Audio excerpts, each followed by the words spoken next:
So this is Laxmikanth, page number 246। ठीक है, अगर आप चाहे तो यहाँ से भी रेफर कर सकते हो। और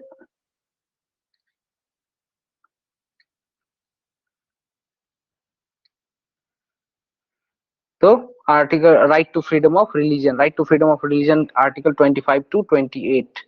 ठीक है, और 29 30 क्या आता है, cultural and educational right, minorities right. तो 25 to 28 freedom of religion, it is freedom of conscience and free profession practice and propagation, PPP। ये आपको ध्यान में रखना है, profession practice and propagation of religion. So article 25 is what? Freedom of conscience and free profession, practice and propagation of religion। ठीक है, तो article 25 क्या कहता है? Article 25 says all persons are entitled to freedom of conscience।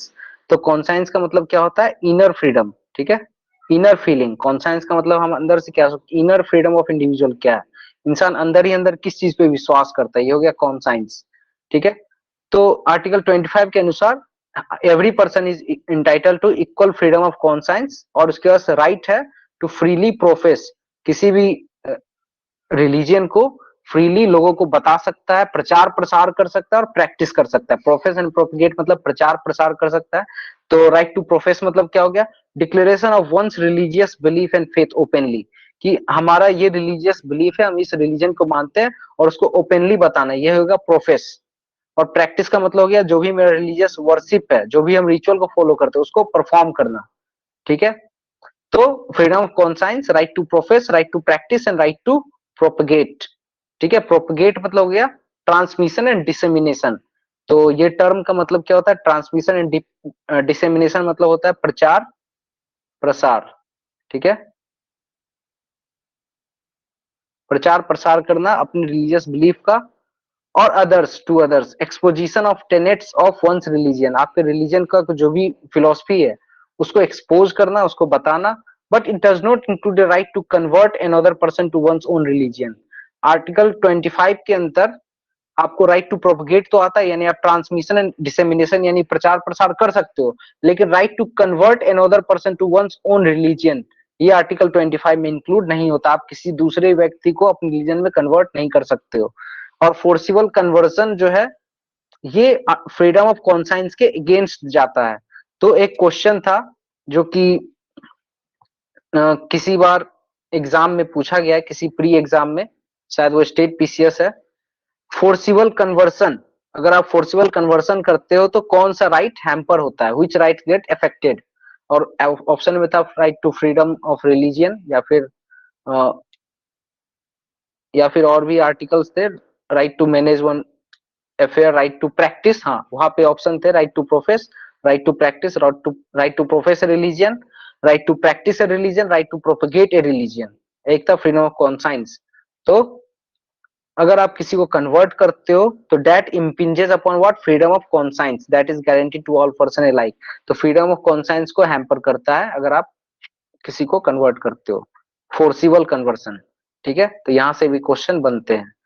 तो from the above it is clear that article 25 covers not only religious beliefs doctrine, यानी religious doctrine को ही ये इंक्लूड नहीं करता है, प्लस रिलीजियस प्रैक्टिस यानी रिचुअल्स को भी इंक्लूड करता है। तो मैंने अभी जो व्हाइट बोर्ड एक्सप्लेन किया था तो वहां पे मैंने बताया था article 25 covers what? Religious belief. ठीक है, ये बिलीफ को भी कवर करता है, और ये किसको कवर करता है? रिचुअल्स को भी, रिलीजियस प्रैक्टिस को भी। ठीक है, आपके रिचुअल्स और बिलीफ दोनों को कवर करता है, आप क्या सोचते हो और उसको प्रैक्टिस करते हो। ठीक है, तो दोनों को आर्टिकल 25 प्रोटेक्शन देता है, और it is available to both citizens as well as non citizens. ठीक है, तो यहाँ पे भी रीजनेबल रिस्ट्रिक्शंस है। Reasonable restrictions are public order, morality, health and other provisions related to fundamental right. Article 25 के विषय फ्रीडम ऑफ रिलीजन तो है, लेकिन आप फ्रीडम ऑफ रिलीजन के नाम पे आपको पब्लिक ऑर्डर को भी ध्यान में रखनी होगी, मोरालिटी और हेल्थ। ठीक है,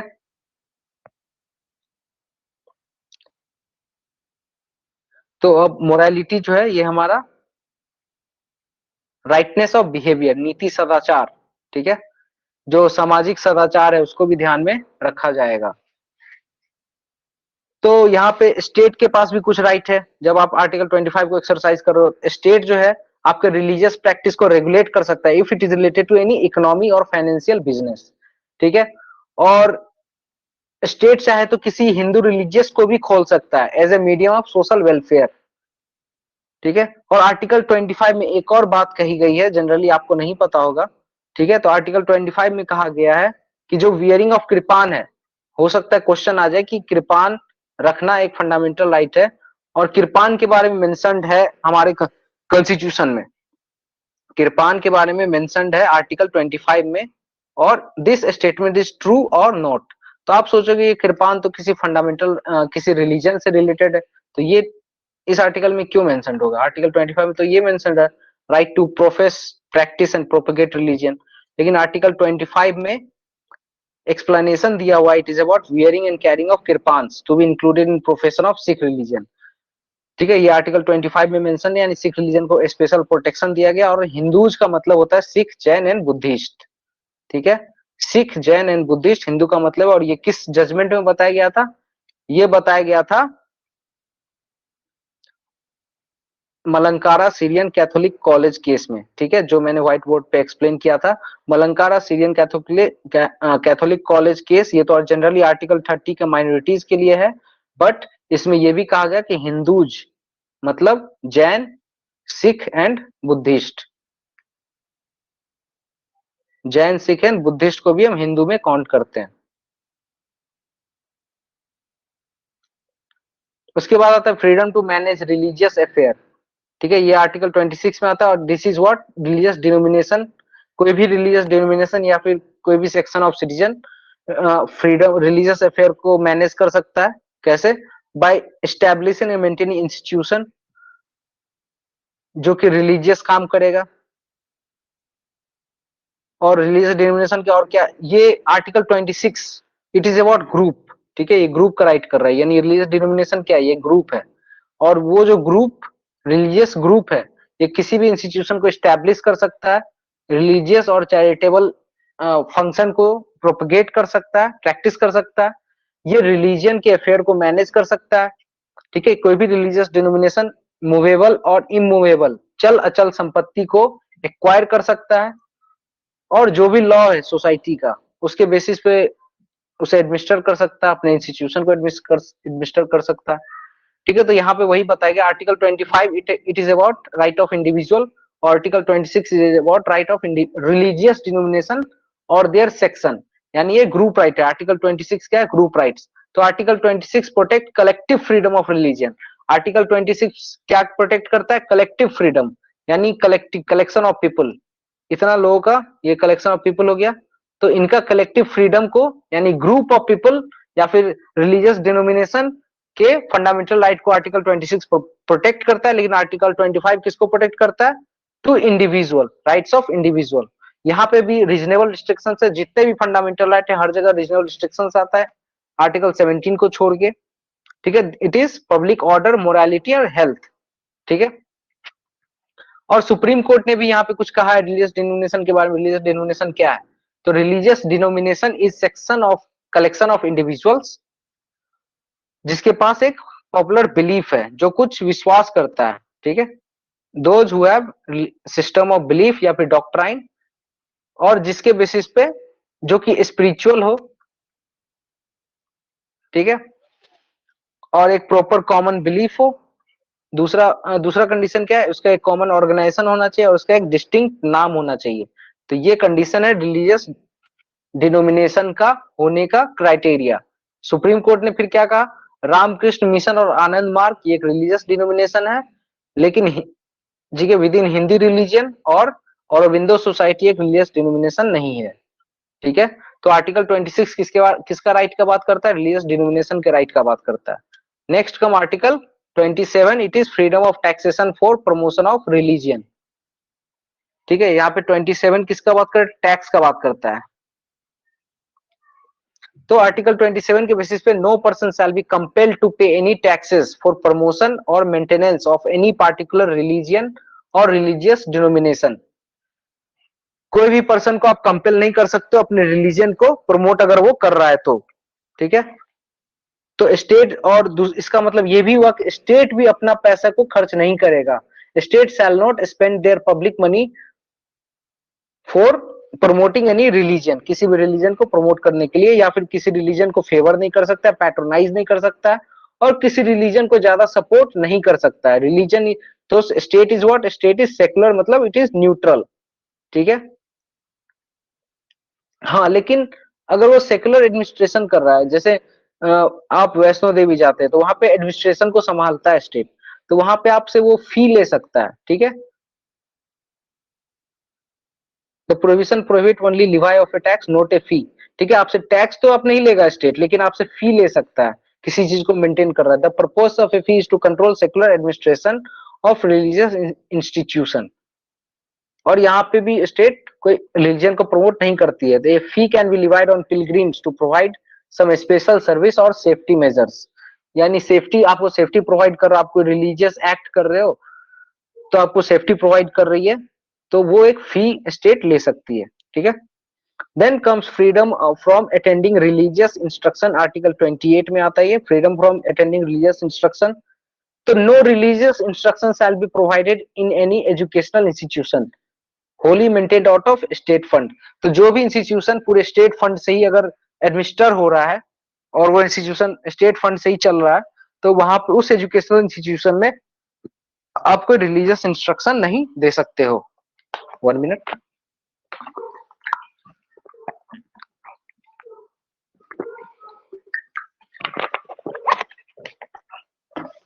ठीक है। However, this provision shall not apply to an educational institution administered by state, ठीक है। और ऐसा इंस्टीट्यूशन जिसको, जो कि स्टेट एडमिनिस्टर कर रहा है, बात यहाँ पे ट्रस्ट पिक्चर में आ जाती है, हेल्ड अंडर एनडी ट्रस्ट, जो मैंने आपको समझाया रामकृष्ण मिशन का एग्जांपल देके, ठीक है। तो वहां पे रिलीजियस इंस्ट्रक्शन को दिया जा सकता है। तो no person attending an educational institution recognised by state और receiving aid out of state fund shall be required to attend any religious instruction or worship in that institution without his consent, ठीक है। तो अगर ऐसा institution जहां पे state fund मिल रहा हो, ठीक है, स्टेट स्टेट उसे एड दे रहा हो, तो वहां पे किसी और रिलीजियस इंस्ट्रक्शन अगर दिया जा रहा हो वहां पे, तो बिना स्टूडेंट के कंसेंट के आप उसे रिलीजियस इंस्ट्रक्शन नहीं दे रहे हो।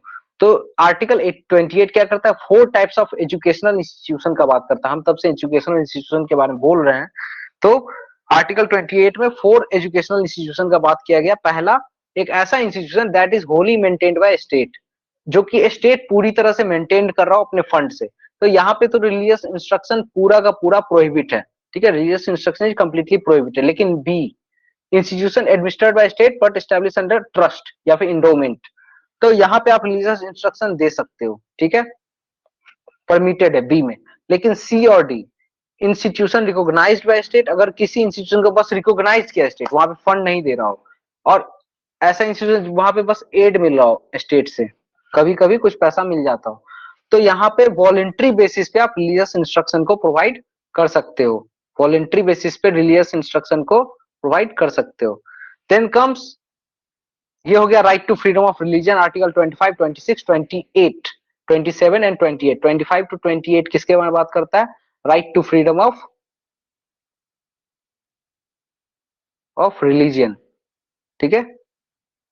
अब हम बात करेंगे आर्टिकल 29 एंड 30 के बारे में। तो आर्टिकल 29 और 30 is about cultural and educational rights, cultural and educational rights, ठीक है, cultural and educational rights, this is under article 29 and 30, ठीक है। अगर आपको कुछ भी डाउट हो बीच में तो आप माइक ऑन करके पूछ सकते हो, ठीक है। Next, article 29, it is about promotion of interest of minorities. तो आर्टिकल 29 कहता है it provides any section of citizens, ठीक है, एनी सेक्शन ऑफ सिटीजन, इसी पे बेस्ड है पूरा article 29। It is about section of citizens. उसके पास क्या राइट है, टू प्रोटेक्ट एंड प्रिजर्व और प्रमोट डिस्टिंक्ट लैंग्वेज, स्क्रिप्ट और कल्चर। तो किसी भी सेक्शन ऑफ सिटीजन का कुछ राइट है। फॉर एग्जाम्पल, कुछ सेक्शन ऑफ सिटीजन जो इंडिया में कहीं कहीं रहते हैं, उनका राइट है छठ छठ पूजा को सेलिब्रेट करना, या फिर केरला के कुछ ग्रुप वो नॉर्थ इंडिया में कहीं पे रह रहे हैं, तो उनका उनके पास राइट बनता है कि वो ओनम को सेलिब्रेट कर सकें, ठीक है, तो ये इनका क्या हो गया, क्योंकि a section of citizen of Kerala is residing in Delhi, ठीक है, तो उनके पास फंडामेंटल राइट है to promote and celebrate Onam festival, ठीक है, एक एग्जांपल दिया मैंने, ठीक है, तो एनी सेक्शन ऑफ सिटीजन वो अपना लैंग्वेज को प्रमोट कर सकता है और कल्चर को प्रमोट कर सकता है, ठीक है।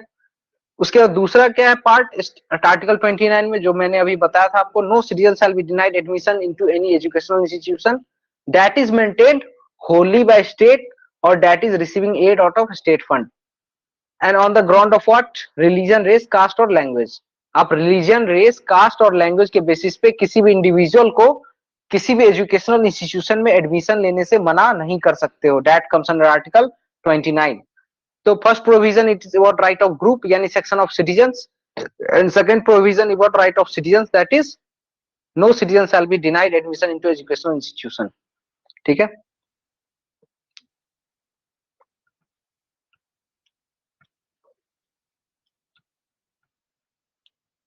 नेक्स्ट, तो article 29 grants protection to both religious minorities को भी प्रोटेक्शन देता है, ये लिंग्विस्टिक माइनॉरिटीज को भी प्रोटेक्शन देता है, जैसे कुछ भाषा बोलने वाले कभी लोग रहते हैं, ठीक है। तो सुप्रीम कोर्ट ने कहा है यहाँ पे, ये article 29 is not restricted to minorities only, not restricted to minorities only, जैसा कि हम लोग एज्यूम करते हैं, यहाँ पे सेक्शन ऑफ सिटीजन्स मतलब माइनॉरिटी प्लस मेजोरिटी भी आते हैं, ठीक है। तो सुप्रीम कोर्ट ने कहा right to conserve the language include right to agitate for the protection of language, आप अपनी लैंग्वेज को प्रोटेक्ट करने के लिए एजिटेट कर सकते हो, धरना दे सकते हो, ठीक है।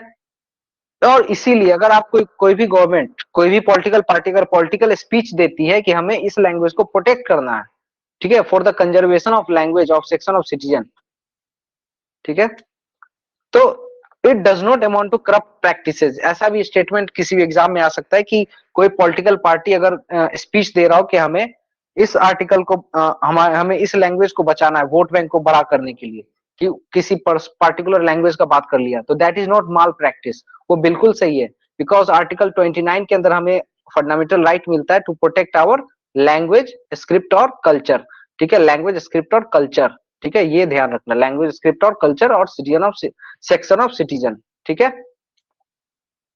तो it's not about religious minority, it is about religious minority plus linguistic plus कोई भी सेक्शन ऑफ सिटीजन कहीं से आ सकता है, माइनॉरिटीज और मेजोरिटी से भी आ सकता है, ठीक है। आर्टिकल 29 हो गया हमारा कंप्लीट।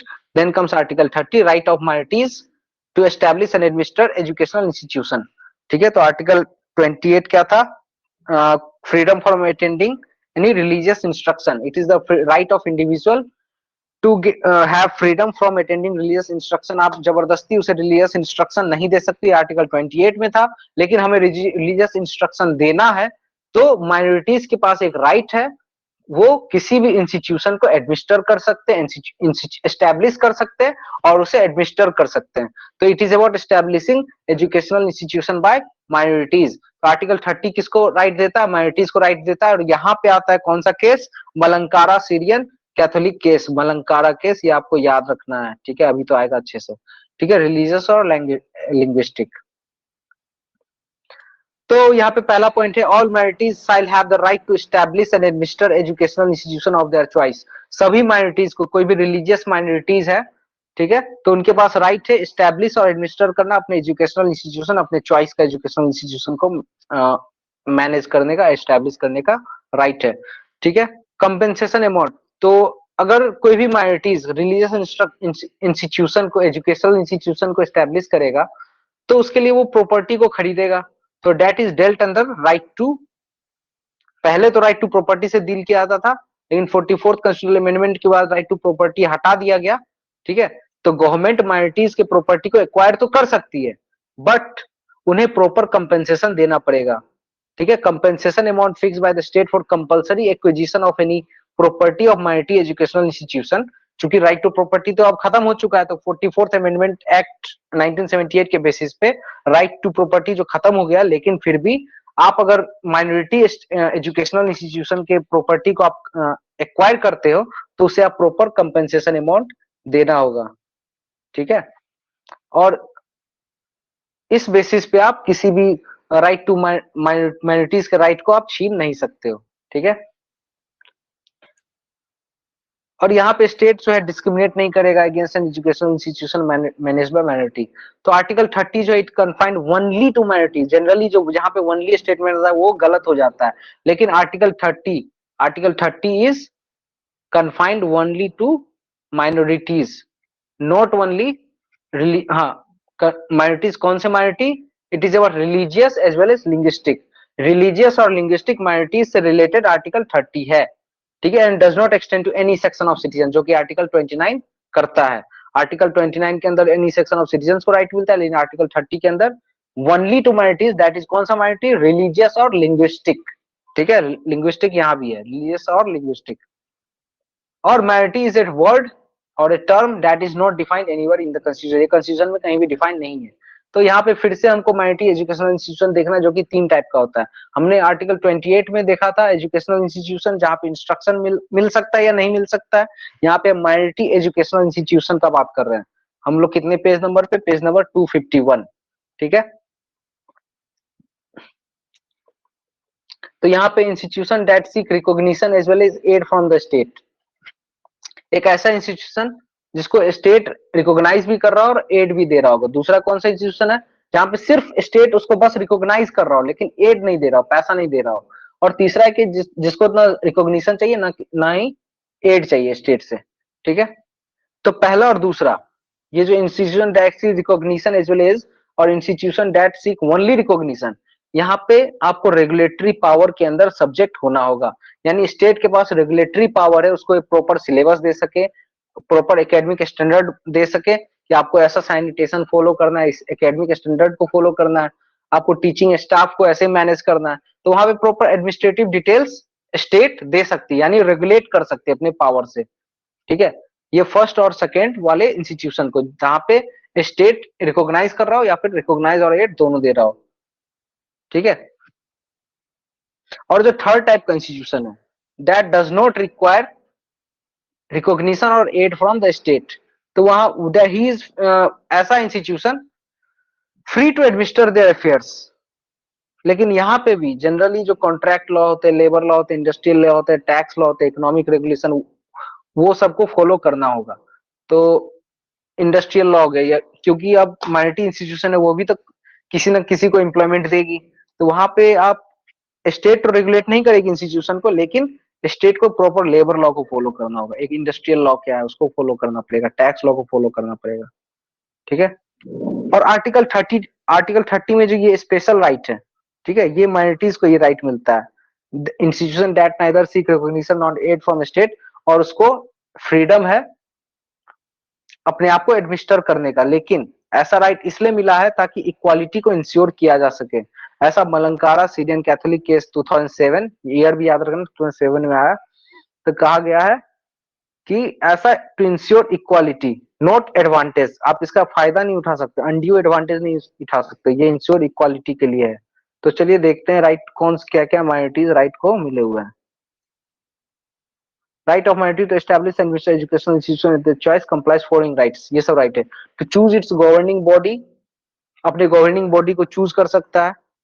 और फाउंडर्स जो है अपना फेथ को दिखा सकते हैं, और अफेयर्स इंस्टीट्यूशन को मेंटेन कर सकते हैं। देन टीचिंग स्टाफ को अपॉइंट कर सकते हैं, नॉन टीचिंग स्टाफ को जो माइनॉरिटीज जिसने एजुकेशनल इंस्टीट्यूशन खोला है उसको एडमिनिस्टर कर सकता है। एलिजिबल कौन होगा स्टूडेंट, वो भी ये डिसाइड कर सकते हैं। रीजनेबल फी स्ट्रक्चर भी माइनॉरिटी इंस्टीट्यूशन वाले ही डिसाइड करेंगे, ठीक है। तो ये सब जो to use its property for the benefit assets and benefit of institution, तो ये जो राइट्स मिला under article 30, this is only to ensure equality with the majority, ताकि मेजोरिटी के साथ आप इक्वालिटी को मेंटेन कर सके, इसलिए स्पेशल राइट मिला है। और यहाँ पे ऐसा कोई इंटेंशन नहीं है कि माइनॉरिटीज को स्पेशल एडवांटेज दिया जाए, एडवांटेजेस पोजीशन में रखा जाए with respect to minority. There is no reverse discrimination in favour of minorities, ठीक है। तो ये रिवर्स डिस्क्रिमिनेशन नहीं है। और यहाँ पे भी national interest, national security, social welfare, public order, morality, health, sanitation, taxation के बेसिस पे रीजनेबल रिस्ट्रिक्शन अप्लाई होगा, and this will apply to the national security, national interest, this will apply to minority interest, minority institution as well. तो right to establish and administer educational institution, ये absolute right नहीं है, ठीक है, यहाँ पे reasonable restriction है। क्या है वो? नेशनल इंटरेस्ट, नेशनल सिक्योरिटी, ठीक है।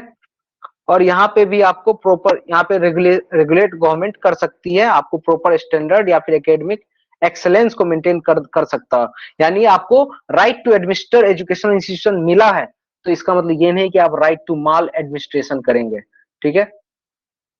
ये एफिशिएंट होना चाहिए, ठीक है। आपको राइट ये नहीं है कि आप उसे माल एडमिनिस्टर करो, ठीक है। माल एडमिनिस्टर करने का राइट नहीं है। अगर आप वहां पे चाइल्ड राइट्स को वायलेट करोगे तो जरूर गवर्नमेंट आएगी, आपको रेगुलेट करेगी, ठीक है। तो इसमें बस यही सब दिया हुआ है जो कि इंपॉर्टेंट नहीं है। Then comes article right to constitutional remedies, it comes under article 32। अगर आपका कोई भी फंडामेंटल राइट वायलेट होता है तो आप डायरेक्टली सुप्रीम कोर्ट का अप्रोच कर सकते हो, तो दैट इज आर्टिकल 32, ठीक है। तो डॉक्टर बी आर अम्बेडकर ने कहा an article without which the constitution would be nullity, ये आपको याद रखना है, an article without which the constitution would be nullity, it is very soul of the constitution and very heart of it, it is the soul of constitution at very heart of it, ठीक है। तो supreme court ने कहा article 32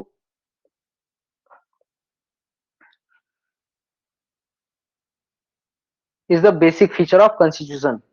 तो article 32 basic features है, यानी article 32 को आप चेंज नहीं कर सकते हो पार्लियामेंट के द्वारा लॉ पास करके, ठीक है। तो आर्टिकल 32 जब भी सुप्रीम कोर्ट प्रैक्टिस करेगी तो यहाँ उसके पास रिट्स वो इशू कर सकती है, habeas corpus, mandamus, prohibition, certified and को वारंटो, ठीक है। इसका मीनिंग तो मैंने समझा दिया और इसके बारे में डिटेल्स में हम बात करेंगे अगले क्लास में।